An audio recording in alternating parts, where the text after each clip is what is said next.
comienza la parte editorial de Platica con Ángel, correspondiente al viernes 30 de diciembre del año 2022. Comenzamos. Les decía que el título de este editorial es el siguiente: se acabó el año, pero no el país. Dando a entender que si bien este 2022 pues le quedan 24 horas y un piquito más, pero se acaba el año, pero el país está vivo y no caigamos en ese desánimo. Entiendo que la situación está muy difícil, entiendo y acepto que los partidos políticos no están a la altura de su responsabilidad histórica para con los ciudadanos, que son los que pagan su operación. Lo entiendo y acepto eso como parte de nuestra realidad política, pero eso no significa que los ciudadanos debamos darnos por vencidos, de ninguna manera. Por eso digo, se acaba el año, pero no se acaba el país. Y tengo otro apoyo a mi favor. Aquellos que les tocó vivir la docena trágica, 6 años de Echeverría y 6 años de don José López Portillo, parecía que el mundo se nos caía encima, que México se iba casi a extinguir. Y no fue así. Pagamos un precio muy alto. Mucha gente perdió su patrimonio, muchas familias se quedaron sin nada. Pero empezamos. Cuando llega Miguel de la Madrid, en aquel entonces el mismo PRI es el que se encarga de nominar un candidato a la presidencia de la República con un grupo de economistas jóvenes que le entendían al asunto para recuperar la senda del crecimiento. Y de 1982 a 89, producto de los desaciertos, por no decir otra cosa, de López Portillo y Echeverría, México estuvo 7 años fuera de lo que se llama mercados voluntarios de capital. ¿Cuáles son los mercados voluntarios de capital? Aquellos mercados donde el país o el gobierno que representa al país llega y pide prestado de manera voluntaria. Eso se llama los mercados voluntarios de capital. ¿Y por qué 7 años estuvimos fuera de eso? Por el desastre en las finanzas públicas que nos habían dejado esos dos destructores de riqueza, como fueron Echeverría y López Portillo. Repito, después de esos 12 años, es el mismo PRI, el partido que postuló al primero Echeverría y al segundo López Portillo. Y conscientes, pues la regamos, hay que poner a alguien que sepa de economía. Y eso inclinó y lo reconoció el presidente López Portillo en sus memorias. Porque el problema era la economía, dice, y por eso me decanté o me incliné por alguien que supiera economía. Y como dijo él en el informe último, soy responsable del timón, pero no de la tormenta, así dijo. Pues sí, pero ya era responsable por haber elevado la deuda externa del país de 20,000 millones de dólares a 78,000. Pero era nomás responsable del timón. Dice uno, qué bueno, porque si no, imagínense, ¿no? Entonces, ¿qué quiero decir con esto? Que dadas las condiciones de nuestros electores, 6 años es un tiempo relativamente corto para que esos ciudadanos se den cuenta de las causas o del desastre que ese gobierno o esos dos gobiernos, como en el caso de la docena trágica, crearon. ¿Y por qué digo esto?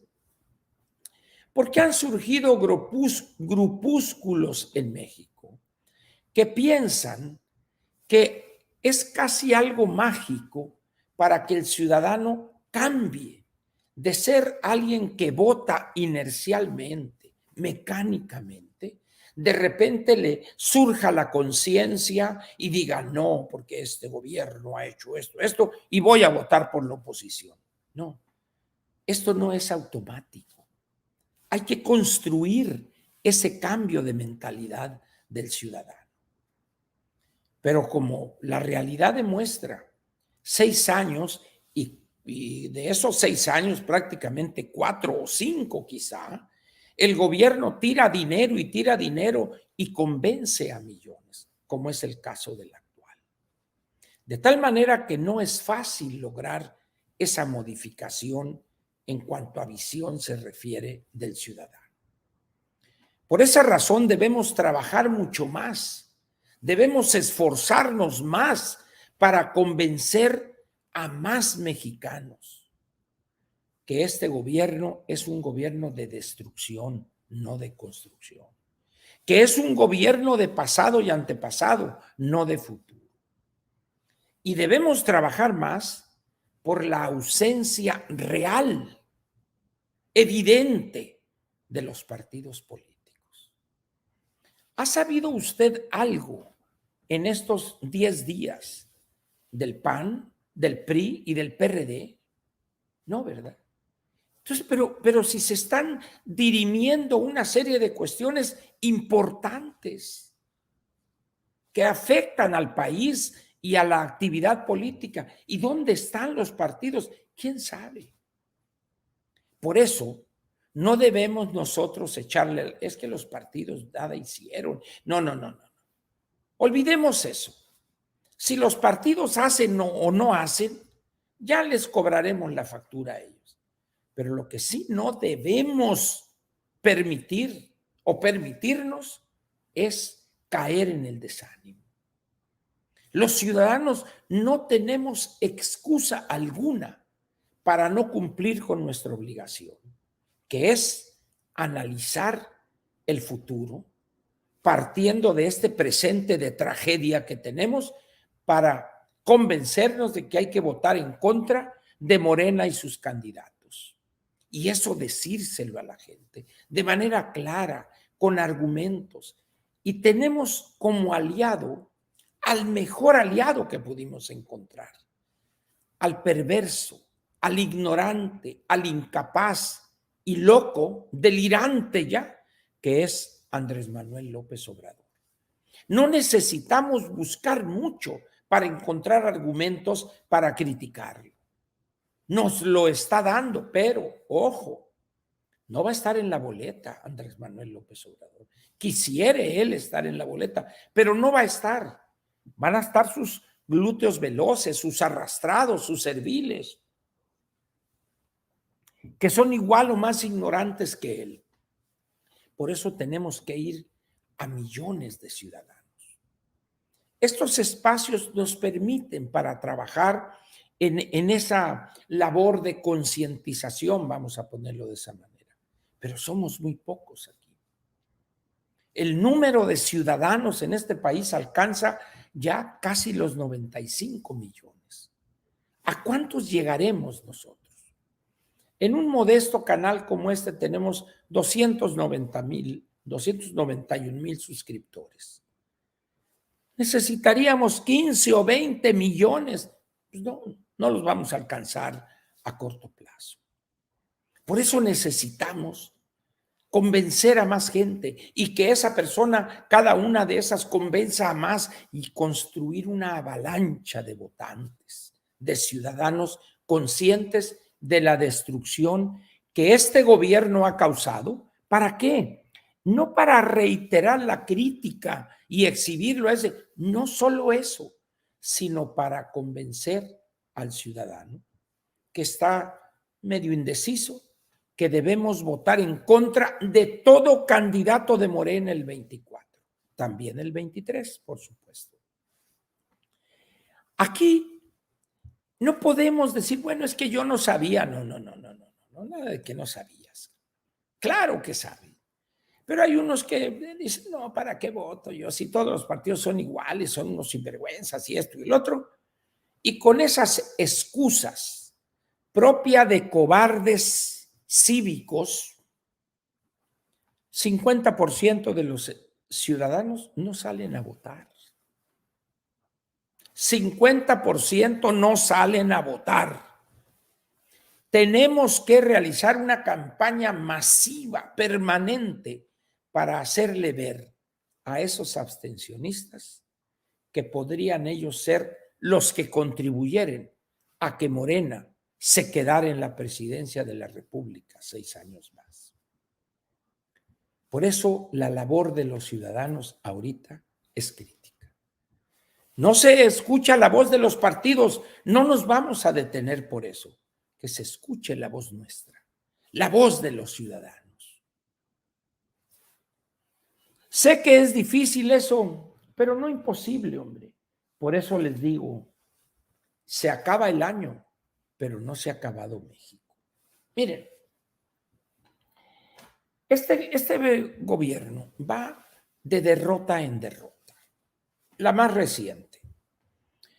¿Ha leído usted de esta polémica en torno a los anuncios espectaculares en casi todas las ciudades de intermedia para arriba del país?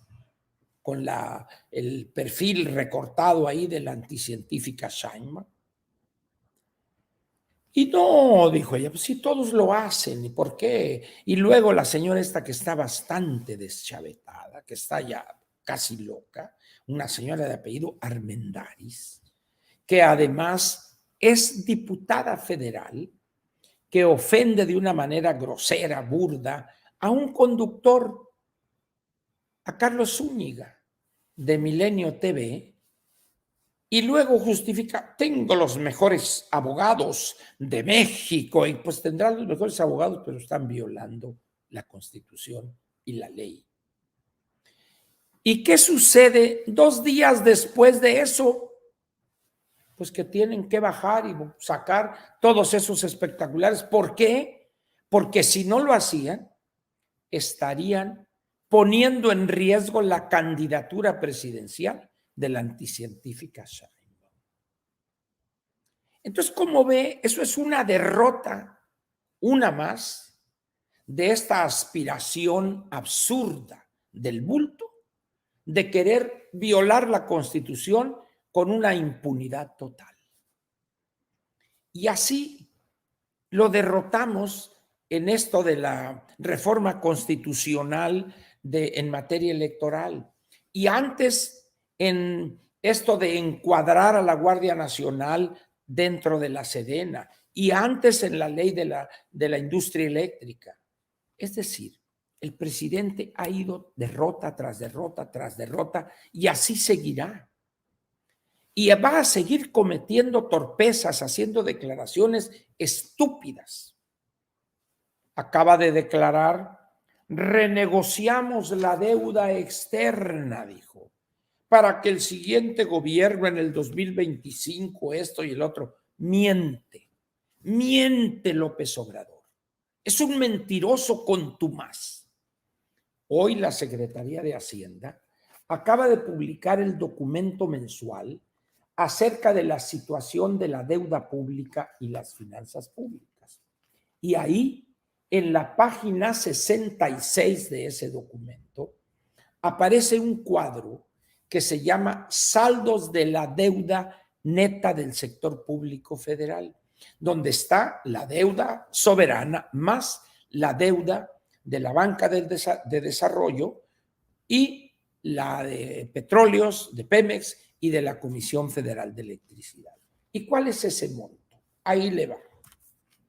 Al 30 de noviembre del 2022, o sea, hace un mes, porque esto lleva un desfase de un mes, el monto neto de la deuda es convertido a pesos la parte de dólares, que son como 215,000 millones de dólares, 13.6 billones de pesos.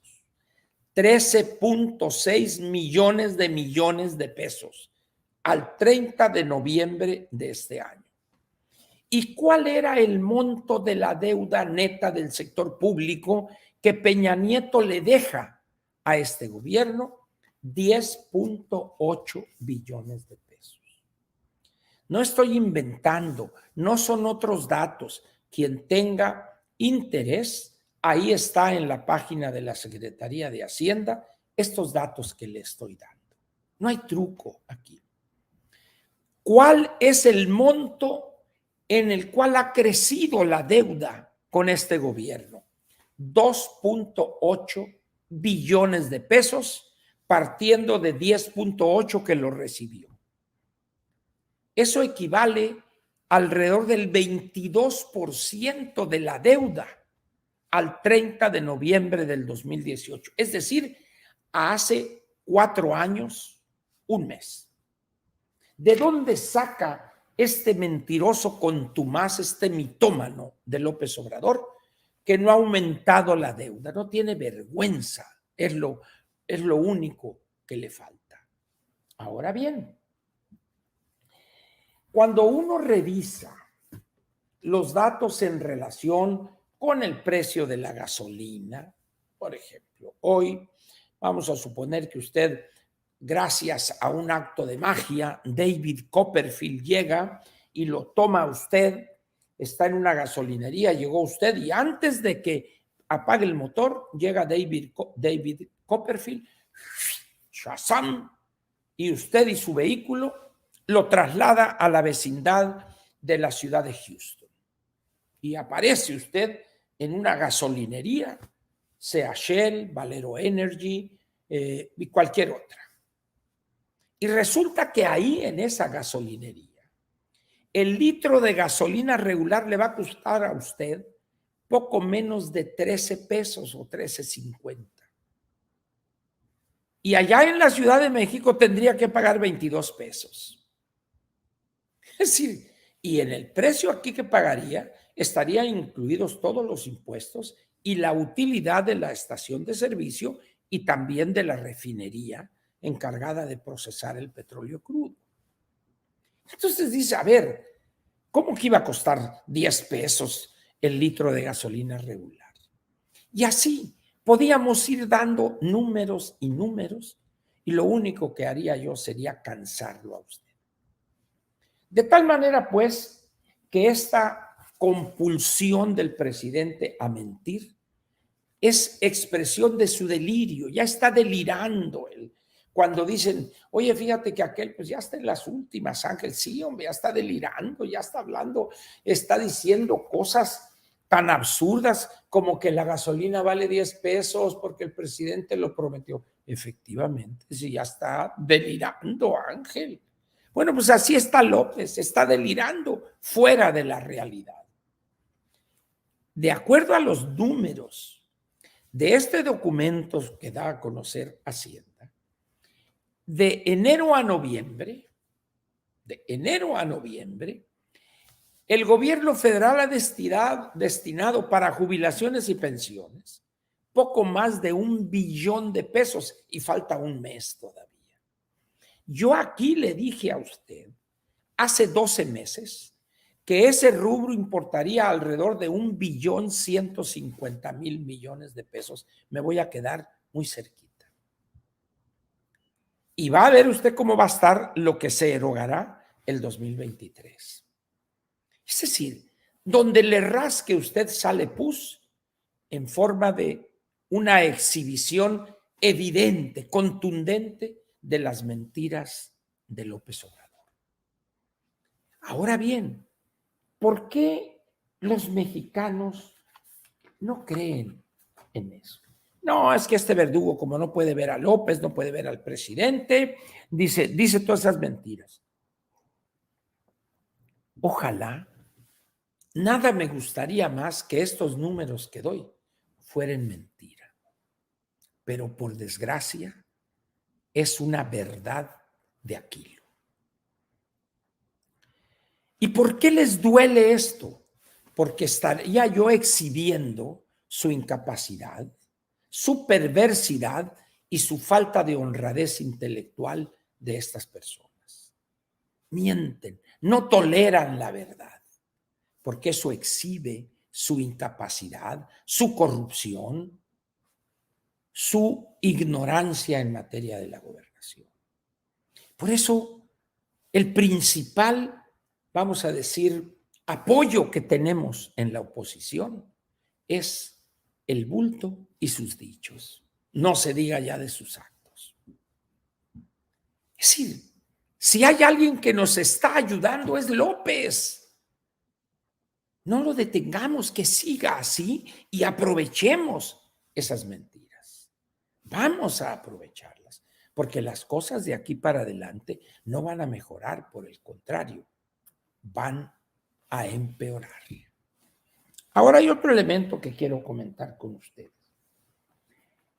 Puedo seguirles dando cifras, datos diversos, porcentajes, etcétera, pero eso es lo que ya pasó.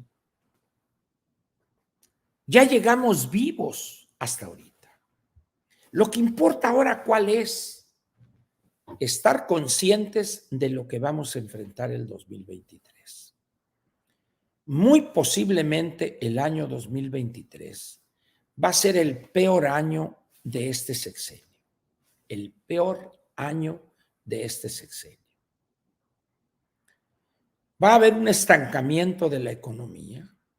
Es muy probable, si bien nos va, que el crecimiento el año próximo sea del 1%. En 30 días, aproximadamente, a ver, es 2, 9, 16, 23, 3. El 30 de enero se darán a conocer por parte del INEGI las cifras oportunas del comportamiento de la economía de los 4 trimestres. Ahí nos vamos a dar cuenta de cómo viene el primero y segundo trimestre del año próximo, del 23. Y allá por fines de mayo o primero fines de abril vendrían las cifras oportunas del primer trimestre. Y esos números van a ser lo que podemos utilizar para concientizar todavía más a los electores del desastre económico que ha generado López Obrador y los suyos. De tal manera que tenemos una gran cantidad de elementos para trabajar en esa dirección. Muchos elementos tenemos. No tiene caso cansarlos con números y números que harían aburrido esto. No tiene mucho sentido. Sin embargo, cada programa voy a ir dando pedacitos, algún cuadro de Hacienda, una gráfica, porque hay material hasta para tirar para arriba. Por desgracia, no tengo aquí conmigo mi impresora. Por eso, pues no he podido imprimir unos cuadros que publica el Centro de Estudios de las Finanzas Públicas. Pero ya cuando regrese a la Ciudad de México, ahí voy a tenerlo y ahí les voy a mostrar los cuadros que publica la Secretaría de Hacienda, estos resúmenes gráficos que hace el Centro de Estudios de las Finanzas Públicas y un estudio interesante gráfico también, una infografía que hace el Centro de Investigación, Centro de Investigación, ¿cómo se llama? Centro de CIEP, Centro de Investigación y Estudios Presupuestarios, Centro de Investigación en Economía y Presupuesto, alguna cosa. Ahorita me acuerdo cuál es el nombre, ya los hermanitos Als y Heimer. Es el CIEP, así le ponen ustedes y ahí los pueden encontrar. Centro de Investigación Económica y Presupuestaria, el CIEP, que está ahí en la colonia Roma. Sus oficinas, creo que es en la calle de Puebla, posiblemente. En esas es la calle de Puebla, ¿verdad? En esas condiciones, pues, tenemos nosotros que ir poco a poco, ir primero entendiendo la importancia de esas cifras y luego transmitirlas a otros. Mira, aquí está. No puede el presidente negar esta realidad. Y aquí tengo otra, y aquí tengo otra, y aquí tengo otra, y aquí tengo otra, y ahí nos vamos. Y quiero repetir algo que ya lo he dicho y no me cansaré de decirlo una vez más. El problema de las tasas de interés y el problema de la inflación. Esto se ha visto complicado en los últimos días a raíz de esta situación que vive hoy la República Popular China.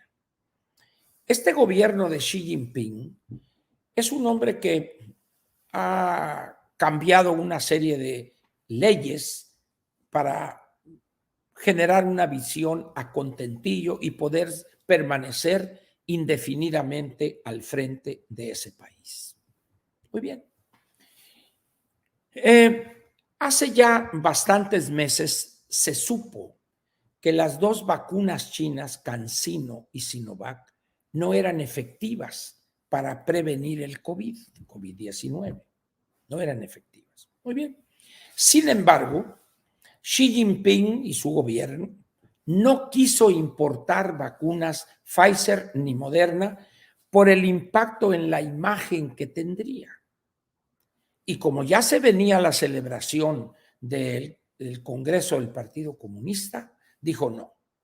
Y prefirieron cerrar el país y cerrar ciudades enteras. Estamos hablando de un país de 1.450 millones de habitantes. Fue tan brutal ese cierre que las protestas de los trabajadores y empleados se empezaron a dar y tuvieron que recular. Y tuvieron que empezar a soltar las amarras. ¿Y qué pasó en menos de 72 horas? Se dislocó el sistema de salud pública.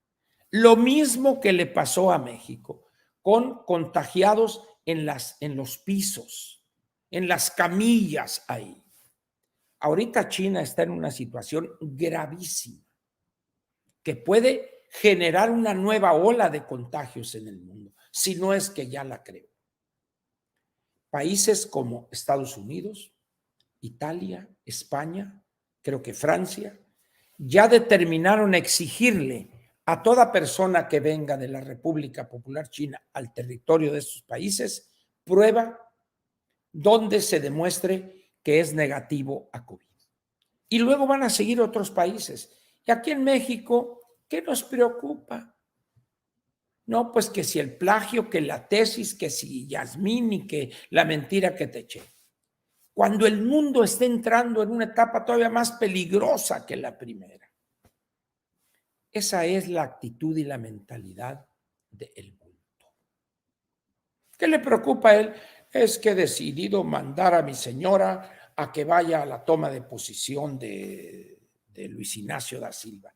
¿Y quién es su esposa? Además de ser su esposa. ¿Qué no puede mandar al secretario de Relaciones Exteriores? ¿Oír él? No, pero el señor no habla español, menos va a hablar portugués. Porque el señor no sale. Y seguramente por prescripción médica le impiden estar tantas horas sentado y además por la despresurización, etcétera, etcétera. ¿Pero qué no hay funcionarios de nivel para que vayan a representar a México? ¿Qué decisiones puede tomar la señora Beatriz Gutiérrez Müller, doctora quizá en ciencias ocultas? Ese es el país. Ese es el país que ha construido Morena, o dicho de otra manera, el México aquel que lo ha destruido es el que tenemos ahorita. Por eso tenemos muchísimos elementos. Yo le pediría para cerrar este panorama un tanto trágico que no nos desanimemos. El país no se va a cerrar. Termina el año, pero no termina México. No se cierra México. Nos va a costar trabajo, sí. Nos va a costar un altísimo precio recuperar la senda del crecimiento, ni duda cabe. Pero vamos a derrotarlos a estos destructores. Los vamos a echar del gobierno. ¿Con qué? Con el voto. El arma por excelencia en toda democracia, con el voto. Por esa razón debemos convencer a millones y millones de ciudadanos.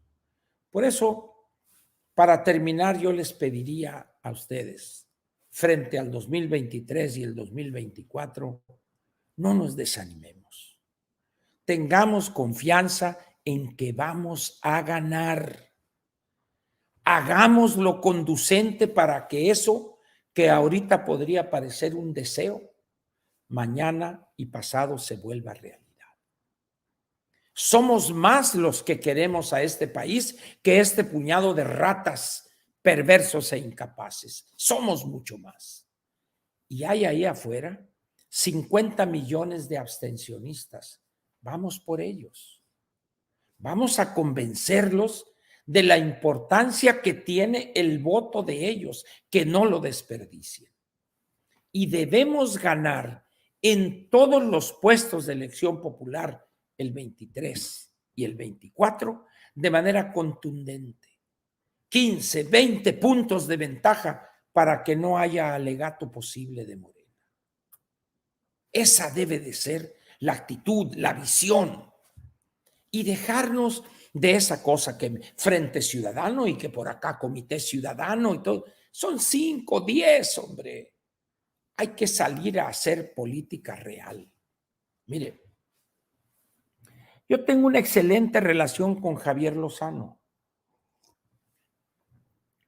Sé que como toda persona inteligente, tiene muchos malquerientes, pero eso no me afecta ni me impide tener una relación de aprecio y admiración y respeto por Javier. Abogado inteligente, funcionario público experimentado. Y él ha regresado y se ha incorporado al Partido Acción Nacional.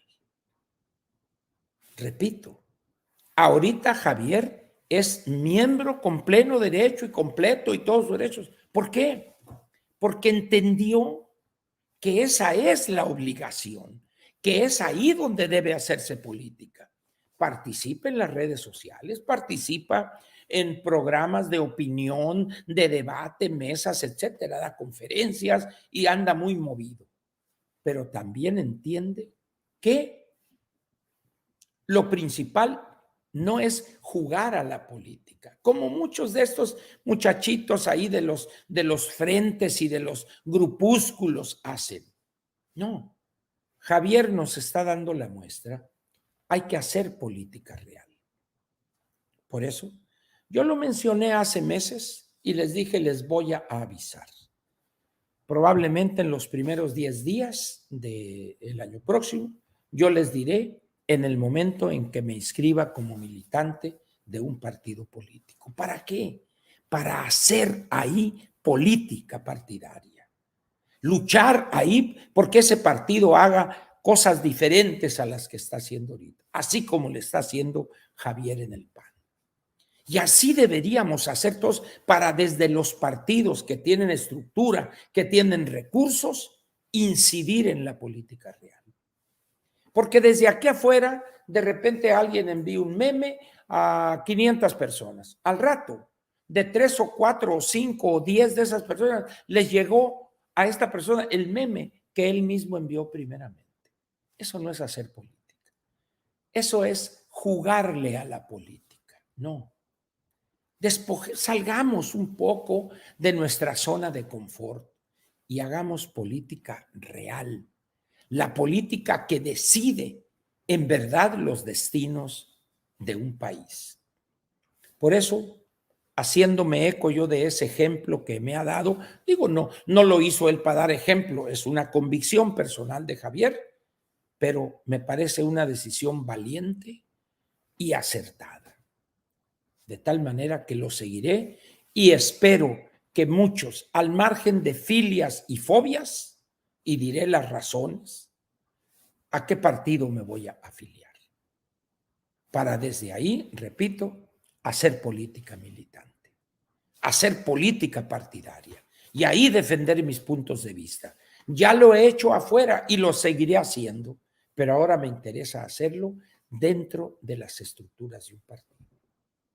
Estoy profundamente convencido que ese es el camino, esa es la exigencia ciudadana que tenemos hoy. Ya les avisaré, pues. Termino diciéndoles lo que les dije hace un momento. No se desanimen. Vamos a ganar. Somos muchos, tenemos la razón. Tenemos una visión de futuro. No nos regodemos en el pasado de que ya, que acá, que marchamos tantos. Muy importante eso. Pero el problema es mañana, pasado, el año que entra, el 24. ¿Qué vamos a hacer frente al 23 y frente al 24? Esas son las preguntas que debemos contestar. Quiero otra vez, al ser esta la última plática del 22, agradecerles en verdad a nombre de mi familia, que es el equipazo, mi esposa, mi hija, mi sobrina y mi nieto, que somos el equipazo que hace posible estas transmisiones. Con dificultades, con ahí poniendo alambres y lo que gusten ustedes, logramos sacar este año. Hay la disposición plena, total, de seguirlo haciendo, hasta donde aguante el cuerpo. De tal manera, pues, que así como nosotros estamos totalmente dispuestos, les solicito que también ustedes lo estén. Muchas gracias por sus apoyos. Nos ayudan, en primer lugar, a sobrevivir.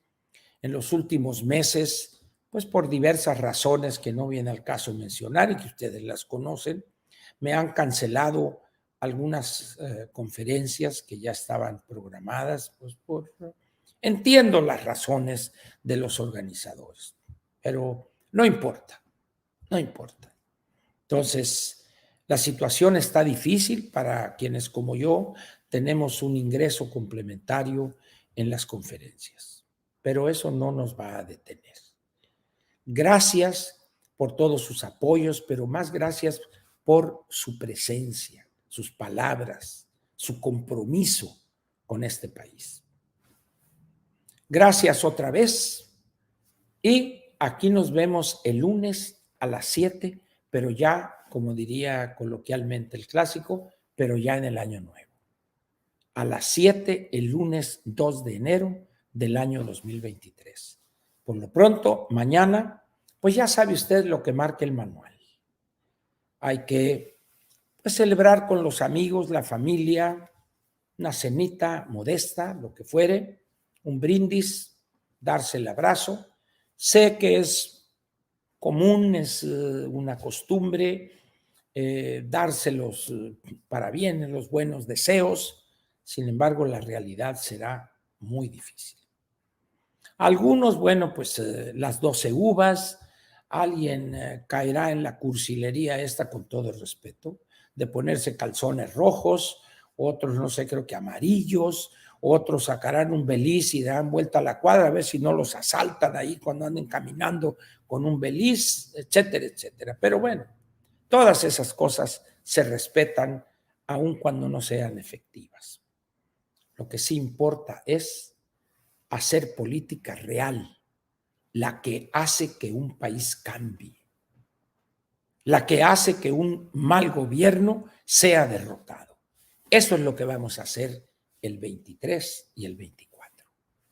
Muchas gracias otra vez y nos vemos aquí el lunes 2 de enero del año 2023 a las 19 horas y también en la mañanera a las 6 de la mañana.